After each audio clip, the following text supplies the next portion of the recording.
अस्सलाम वालेकुम व्यूवर्स, मैं आदिल बसरा फ्राम जायदाद ग्रुप बहरिया टाउन कराची। व्यूवर्स, आज हम बात करने जा रहे हैं महर अजीम साहब जो कि जायदाद ग्रुप के सीईओ हैं। अस्सलाम वालेकुम। वालेकुम। सर, आज हम आपसे डिस्कस करने जा रहे हैं बहरिया टाउन के कमर्शियल हब के बारे में, जिसे नाम दिया गया मिडवे ए और बी का। उसके बारे में आप कुछ हमें डिटेल्स दें। थैंक यू दिल साहब। अस्सलाम वालेकुम जायदाद वालों। मिडवे ए और बी की बात हो रही है, बहरिया टाउन के कमर्शियल हब की बात हो रही है। अभी आपको सबसे पहले तो इसकी बेसिक बताना ज़रूरी है कि इसके बहरिया टाउन इसको कमर्शियल हब क्यों कहा। बहरी टाउन में सबसे ज़्यादा जो कमर्शियल की एक्टिविटी है वो या जिनाया एवेन्यू है या दूसरे नंबर पे आ जाती है बहरी टाउन के जहाँ पे कह लें ए और बी, जिसको बहरी टाउन का खुद ओन करता है। ओन इसलिए करता है कि मिड अगर आप जिना पे जाएं तो अब बहरी टाउन अभी बिजली प्रोवाइड नहीं कर रहा, आप जनरेटर्स लगे हैं हर बिल्डिंग के अंदर।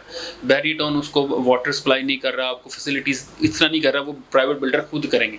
लेकिन जब भी बात करेंगे मिडवे ए बी की, तो बहरी टाउन इसको खुद ओन करता है। बहरी टाउन इसको मैसिव पार्किंग दी हुई है इसकी। बहरिया टाउन इसकी बिजली खुद प्रोवाइड कर रहा है, इलेक्ट्रिसिटी बहरी टाउन खुद प्रोवाइड कर रहा है, यानी बिल्डर प्रोवाइड नहीं कर रहा। बहरी टाउन इसको पानी खुद प्रोवाइड कर रहा है।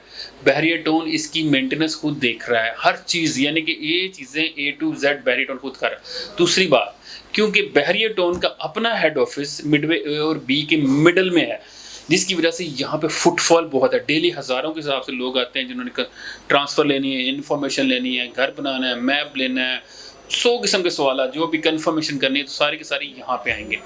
तो इस वजह से यहाँ पे बहरी टाउन का अपना फुटफॉल मौजूद है। इसके अलावा इसके सराउंडिंग में प्रेजेंट 4, 6, 8 और कह लें 3 और कायद विला इकबाल इस सराउंडिंग में, जिसमें ऑलरेडी बहुत ज़्यादा कंस्ट्रक्शन हो रही है, बहुत ज़्यादा बिल्डिंग्स बन रही हैं, प्राइवेट बिल्डिंग्स बनी, जिसमें अपार्टमेंट्स हैं, जिसमें ऑफिसेज हैं, ये सारी चीज़ें, जिसकी वजह से फुटफॉल और बढ़ गया। और अगर आगे बात करें ब्रांड्स की, तो सबसे ज़्यादा इस वक्त जितने भी ब्रांड्स मौजूद हैं, फूड चेन जितनी भी हो जाएं, बैंक्स हो जाएं, आईटी कंपनीज़ हो जाएं, रियल एस्टेट की कंपनीज़ हो जाएं, वो सारे के सारे इस वक्त मिडवे ए और बी के अंदर मौजूद हैं। इन सब की वजह से मिडवे ए और बी की वैल्यू बहुत ज़्यादा बढ़ जाती है। इसी वजह से यहाँ पे रेट भी डे बाय डे बढ़ रहे हैं। आज ही कोई चीज़ आपके पास मौजूद है, नेक्स्ट डे वो सेल हो जाती है, यानी कि रीसेल, जिस चीज़ की रीसेल ज़्यादा मौजूद है उसकी वैल्यू भी बढ़ती है उस हिसाब से।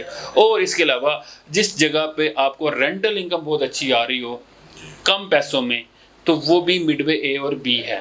तो ये इसलिए इसे कहते हैं ये कमर्शियल हब है, जहाँ पे तमाम फूड चेन्स, खाने पीने के, कपड़ों के ब्रांड, बैंक सारे आ गए हैं, हर चीज़ मौजूद है। और यहाँ पे बहरिया टाउन का अपना हेड ऑफिस भी मौजूद है। अब आ जाएँ बत्रा साहब, जो है कि रेट्स क्या चल रहे हैं, प्लॉट्स की बात कर लें, इनके यहाँ पे ऑफिसेज कर लें, शोरूम की बात कर लें। तो जायदाद वालों, ए और बी के अंदर प्लॉट्स की बात करें तो कमर्शियल प्लॉट इतनी डिमांड है यहाँ पे, एक दिन आज प्लॉट कोट होता है, अगले दिन वो सेल हो जाता है। तो प्लॉट्स की कीमत कह लें कि ए के अंदर इस वक्त 5 करोड़ के प्लस माइनस चल रही है, और बी के अंदर तकरीबन 6, 6.5 करोड़ प्लस माइनस शुरू होंगे।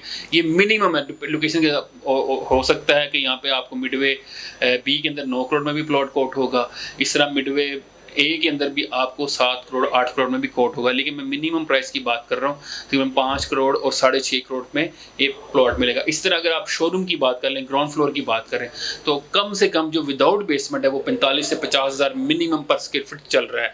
और इसकी रेंटल अगर रेडी जो है उनकी बात करें, तो जिसकी रेंटल इनकम इस वक्त छोटी छोटी शॉप जो ग्राउंड फ्लोर की चल रही है, शोरूम जो चल रहा है, उसका 1.5 से 2 लाख रुपए, अगर पूरा फ्लोर हो गया, बड़ा साइज़ है, तो 3 से 4 लाख भी रेंट चल रहा है। और आज आप शॉप मौजूद है तो अगले दिन रेंट आउट हो जाती है, और उसका अच्छा रेंटल इनकम मान लीजिए 5 साल के 10 साल के लोग एग्रीमेंट भी कर रहे हैं। और इसके बाद आज ऑफिस की बात करें तो फर्स्ट फ्लोर से लेके 8th फ्लोर तक यहाँ पर मैक्सिमम इजाज़त है, वो भी 2 या 2 से ज़्यादा प्लॉट होंगे तो ग्राउंड प्लस 8 है। और इसके अलावा अगर आपके पास एक प्लॉट है तो आपको ग्राउंड प्लस 6 है। तो इसके ऊपर ऑफिस मौजूद हैं, यानी कमर्शियल ऑफिस। आज ऑफिस लेते हैं, आज ही रेंटल हो जाता है, और आज ही अगर सेल करना है तो रीसेल भी होता है प्रॉफिट के ऊपर। तो मिडवे ए और बी के अंदर आप ऑफिस जो है ना, उसका मैं कह रहा हूँ 9-10 हज़ार से पर स्क्वायर फीट स्टार्ट होंगे और जाएंगे 16-17 हज़ार पर स्क्वायर फीट तक, depending on the location, depending on the floor. तो ये ए और बी की हमने थोड़ा सा आपको दिया जी बसर साहब। और उसके बाद सर अक्सर क्लाइंट ये पूछते हैं कि कल को अगर मिडवे ए में जो बहरिया का ऑफिस है, हेड ऑफिस, ये मूव होने जा रहा है, तो इसके मूव होने से मिडवे ए और बी के कोई प्राइस कम होने के चांसेस होंगे? अच्छा, ज़्यादातर ये सवाल बहुत ही ज़्यादा पूछा जाता है। हम आपके सवालों का ही जवाब ज़्यादातर देते हैं। तो इस पे मैंने बताया था, पहले भी वीडियोस थी कि यहाँ पे मॉल आने के चांसेस हैं, और बहरिया भी कहता है कि हम मूव होंगे लेकिन 1-2 साल पहले नहीं होंगे। उस वक़्त तक यहाँ पे इतना बिज़नेस हो चुका होगा, जब ये बहरिया टाउन मूव होगा यहाँ से हेड ऑफ़िस, तो इतना बिज़नेस हो चुका होगा तो इसका फ़र्क नहीं पड़ेगा। दूसरा, जब इस बहरिया टाउन की हेड ऑफ़िस की जगह कोई मॉल आ जाएगा, उस क्योंकि बहरिया टाउन का हेड ऑफ़िस जो है वो सुबह 9 से शाम 5 बजे तक है। उसके बाद इसके अंदर फुटफॉल ख़त्म हो जाता है। लेकिन जब मॉल होगा तो वो सुबह कह लेंगे 9-10 बजे से लेकर रात 1-2 बजे तक होगा। उसकी वजह से पूरा बहरिया टाउन, अभी सिर्फ ट्रांसफ़र वाले लोग आते हैं या जिसने मैप बनवाना है। बाद में लोग क्या होंगे, बाद में लोग शॉपिंग वाले पूरे बहरिया से, बाहर से, अंदर से हर किस्म के लोग आएंगे, जिसकी वजह से इसका फुटफॉल और बढ़ जाएगा। जहाँ फुटफॉल ज़्यादा हो जाता है वहाँ कमर्शियल प्राइसेस बढ़ती हैं, जहाँ कमर्शियल एक्टिविटी बढ़ती है। तो ये इसके आने के बाद, और अभी तो चांस नज़र नहीं आ रहा, लेकिन आ भी गया तो उसका एडवांटेज मिडवे ए और बी को ज़्यादा होगा। इसके अलावा सर हम ये भी कह सकते हैं कि जिस तरह आप किसी भी सिटी में चले जाएं तो उस सिटी में जो ओल्ड कमर्शियल होगा, जो ओल्ड हब होगा, उसकी प्राइस हमेशा ज्यादा होगी। हमेशा अगर सिटी बढ़ता जा रहा है, पॉपुलेशन ज्यादा हो रही है, तो जो ओल्ड मार्केट होती है उनकी प्राइस हमेशा ज्यादा होती है। बिल्कुल सही कहा, बिल्कुल व्यूअर्स आप भी जानते हैं, ये हर बंदा जानता है, और ये बात बिल्कुल 100% करेक्ट है। और सर कंस्ट्रक्शन के बारे में आप क्या बताएंगे हमें कि मिडवे ए और बी के मुतालिक अगर क्लाइंट पूछता है कि हमें ए में प्लॉट लेके कंस्ट्रक्शन करनी चाहिए या बी में, इन दोनों में अच्छा ऑप्शन कौन सा है? जी, अभी एक क्वेश्चन भी लोग पूछते हैं, लेकिन कंस्ट्रक्शन ए या बी में कहीं भी कर सकते हैं। मसला ये है कि आपके बजट पे डिपेंड करता है। अगर आपका बजट इजी है तो कोई मसला नहीं है। ए और बी में, ए में ये है कि आपको प्लॉट थोड़ा सस्ता मिल जाता है, कंस्ट्रक्शन कॉस्ट दोनों की सेम होती है, और बी में थोड़ा सा प्लॉट महंगा मिलेगा।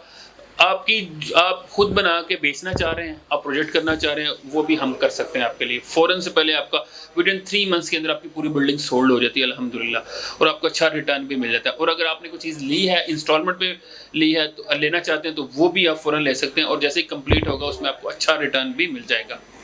और मैं तो सर देख रहा हूँ कि मिडवे ए और बी आज ही मिनी दुबई नजर आ रहा है। जैसे आप देख रहे हैं कि बहरिया में बड़ी बड़ी बिल्डिंग्स बन रही हैं, इस तरह पॉपुलेशन बढ़ती जा रही है कि हम आने वाले टाइम में इसे एक सोसाइटी नहीं, एक सिटी बोल सकते हैं। बहरिया टाउन की बात करें, Bahria town itself is a mini Dubai. काफ़ी दफ़ा बता चुके हैं हम, डिज़ाइन भी उसी तरह है, उसके स्ट्रक्चर भी उसी तरह, डेवलपमेंट भी उसी तरह है, उस तरह प्लानिंग भी उसी तरह हुई है इंटरनेशनल लेवल पे। तो ओवरऑल यही है। और मिडवे ए भी इसका करें डाउनटाउन कह लें, कमर्शियल हब कह लें, जी ये सारा कुछ मौजूद है। तो ओके व्यूअर्स, अगर आपको बहरिया टाउन कराची में किसी किस्म की सेल या परचेज करनी हो, जो कोई या कोई इन्फॉर्मेशन लेनी हो, तो आप हमारे नंबर पे रब्ता कर सकते हैं और हमारे चैनल को सब्सक्राइब करें। ओके, अल्लाह हाफिज़। अल्लाह हाफिज़।